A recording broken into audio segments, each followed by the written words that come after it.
بسم الله الرحمن الرحيم والصلاة والسلام على سيدنا محمد وعلى آله وصحبه وسلم أما بعد. السلام عليكم ورحمة الله وبركاته. وحان جوغا مال لغو سمايو عرنا فقيسا سيدا لو سمايا واي سؤاشا ميشاس وحا كود حجرو بهالكي لدهاي دولي إنا أجيدان مؤغي دولي يا ميشاس كود حجرو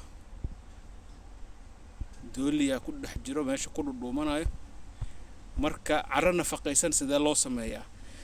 beeralayda markay geedaha gurtaan mirahooda wixii caleemo dhaco wixii ma aragtay balkii soo haro wixii ma aragtay muqallafaadka beeraha wasaqdeedo kala camal sidaan oo kale meel u soo tubayaan saa u jeedaan waa wixii ma aragtay beeraha ama geedaha laga soo gooyay oo dhan meeshaan la iskugu keenaa biyaa korka loogu bilbilaa markay qalashabo ilaa 3 bilood waxay isku bedelayaan wax caradan geedahan aad u jeedaan caro oo nafaqo leh oo madow caro madowga maqashin ee isku bedelaysa waxay noqonaysaa sidaan oo kale kan waxa waaye tufaaxii la cunay maxal lahay cuntadii la cunay kulli meeshaan ku wada dhex jirta sidaas isku bedeshay caramadowgaas isku bedeshay markay haddana cabaar sidaas ku sii socoto waxay isku bedelaysaa sidaas oo kale saa u jeedaan ka bacdi waxay isku sii bedelaysaa caramadowdii oo beerta lagu nafaqeynay marka Soomaalida beeralayda waxay soo iibsani karaan maxal lahay fertilizer laakiin markii la dhaho caafimaad ahaan organic sida dabiiciga markii loo beerayo tan waa mid ugu fiican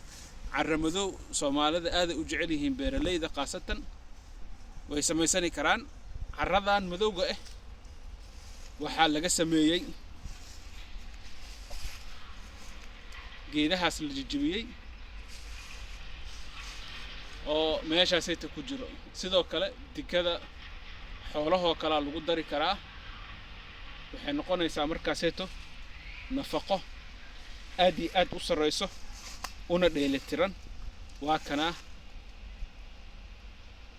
caradii madowga ahayd ee beeralayda u baahnaayeen si fudeedana lagu sameeyay waatana ayadoo qaab kale loo sameeyay hadeer caleemihii dhulka laga soo aruuriyay iyo geedihii ma aragtay dhulka ku jajabay oo meesha dhinteen hal sano ka bacdina sidaana isku bedelaysaa